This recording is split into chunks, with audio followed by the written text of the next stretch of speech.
Let's take you now to Dobsonville outside the police station. What we are showing you on your screen are members of the Economic Freedom Fighters. They are there to accompany one of their own, Victor Ramerafe. So what happened on Sunday is that members of Operation Dudula went to his home, and they had said that this was on the instruction of the community after they had told them that this was an alleged drug den. And the EFF taking exception to this and now accompanying their member to lay a case against Nhlanhla Lux and members of Operation Dudula. Let's see what they have to tell us.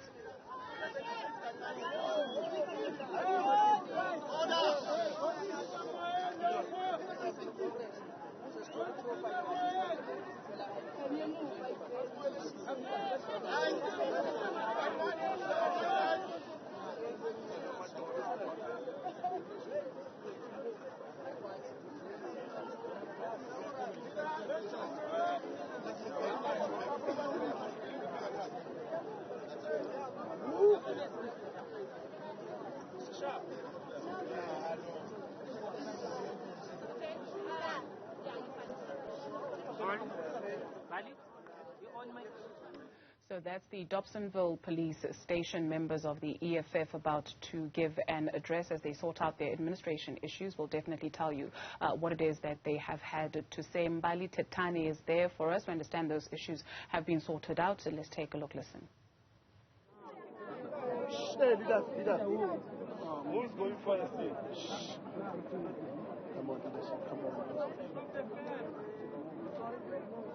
I think we must go down. Check the mic for her.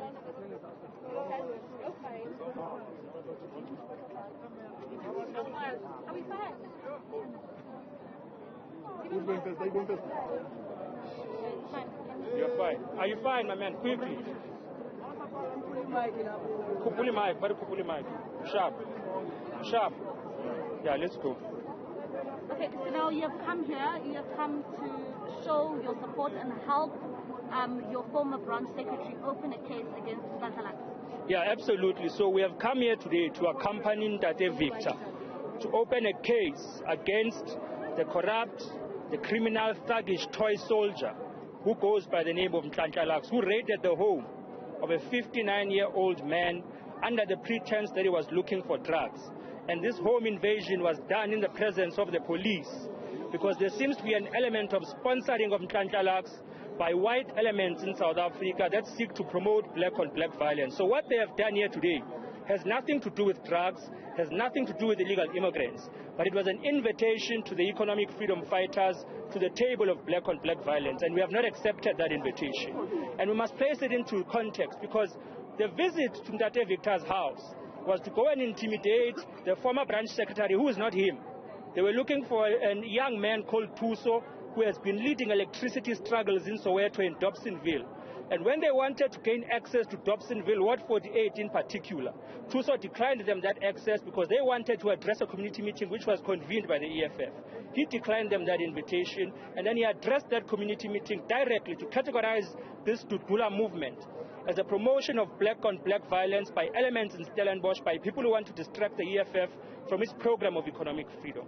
So that is why these idiots visited a house of an old man. They had faulty intelligence because they were trying to intimidate a young former branch secretary of the EFF who wouldn't get them access into Dobsonville. So that is how they operate. They end up victimizing innocent people because if I can point to you now and say you sell drugs, they are going to come to your house and invade it and tear it apart. They stripped his cupboards, they stripped his burglars, and when he entered that house, they started pushing him around, demanding drugs from him. And this is why Nhlanhla Lux is a coward, because he's not confronting gangsters who are selling drugs in Mitchell's Plain. He's not confronting gangsters in the CBDs of Johannesburg. He's not going to the harbors of this country where drugs are imported from. He's going to innocent people, to old women, old men, because he is a coward who goes around wearing a bulletproof vest. He wears a bulletproof vest to go and confiscate sliced polony and knickknacks from Somalians. He's a coward. He's a toy soldier, and the EFF has come here to accompany this leader to open a case against him, and we want him to be arrested because the police, if they don't make an intervention on what Operation Dudula is happening here in Johannesburg, has already started spreading to Alex. It has already started spreading to the Western Cape. We are going to encourage our people to defend themselves. So when this toy soldier comes into your house without a legitimate warrant of arrest.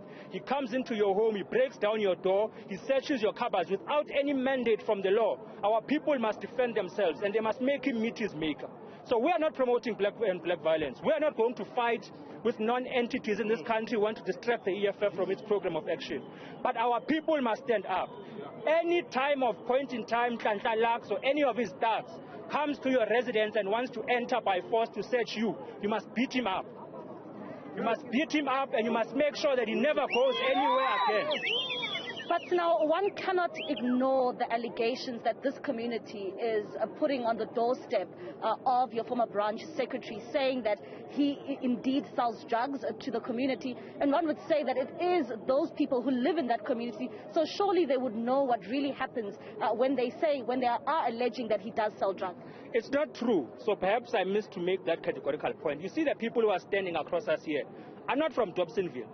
It's people from Pinville and surrounding communities. So Nhlanhla Lux has a roving crowd, a mobile renting crowd that pretends to be a community wherever he goes. So we were picking up, we met with Ndate Victor yesterday and today. He engages freely with his neighbors, old women, school children, elderly men, security guards and workers, because they know him and they have no knowledge of him being a drug dealer. But because Nhlanhla Lux has faulty intelligence, but primarily because he wanted to provoke the EFF, he went to his house under the pretense of looking for drugs.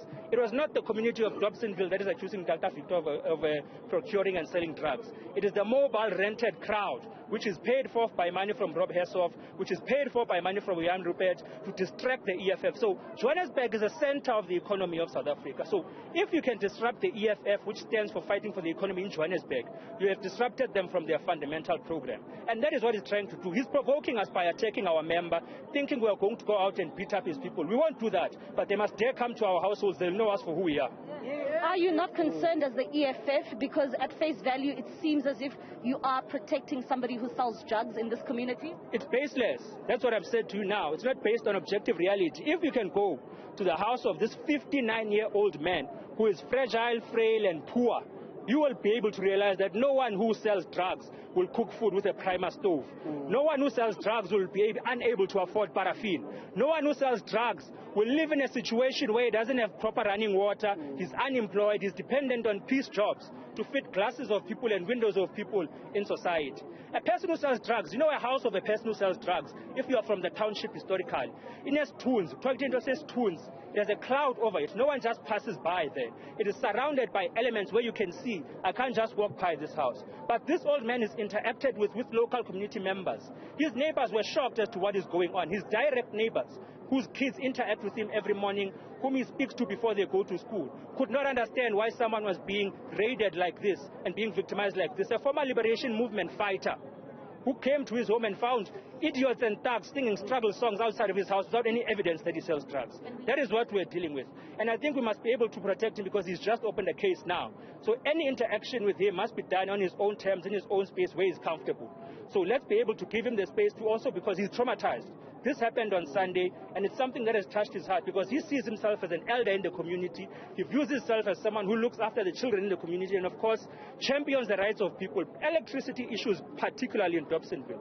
So he's recuperating from the trauma that he was endured there, and we must give him that space. Of course, we're not saying he must be restricted from engaging with the media, but let's give him a space where he's comfortable and he's settled, not in a situation that seems to be volatile and there's intimidation across the road here.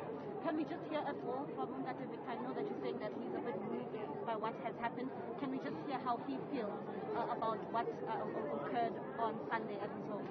I think we can. He doesn't want to talk, so let's give him the space to liaise such an engagement on his own terms. There's no one else. Only newsroom has questions. I think we're fine. All right, Dudu, as you can hear there, it is, of course, Sinawa Tambo, who is the spokesperson of the EFF. And, of course, we have tried to speak to Ndate Victor. As you could see there, a very teary-eyed man, quite emotional when Sinawa Tambo is relating his story, saying that, of course, he's not somebody who sells drugs. And if you take a visit to the home of Ndate Victor, you would see the state in which he lives in. And, of course, saying that somebody who lives in poverty and somebody who lives in that kind of state, you cannot link the two in saying that he sells drugs quite stern warnings there as well coming out from the EFF spokesperson saying that Operation Dudula is just a vigilante group, of course also targeting individuals in this community.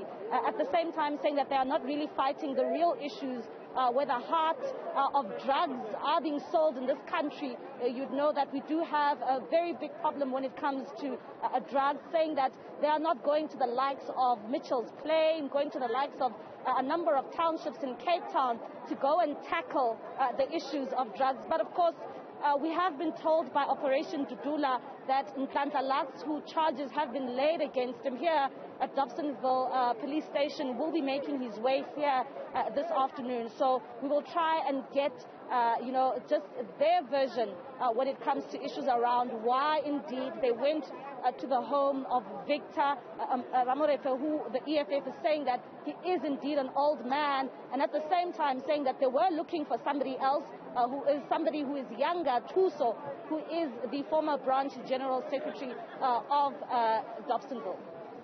Indeed, according to the EFF spokesperson there in Dobsonville, calling Nhlanhla Lux corrupt, criminal, thuggish toy soldier, and he's being sponsored by elements who want to sow disunity and advance black-on-black violence. And those elements, he alleges, are in Stellenbosch, Mbali, Tetani. Thank you very much for that detail.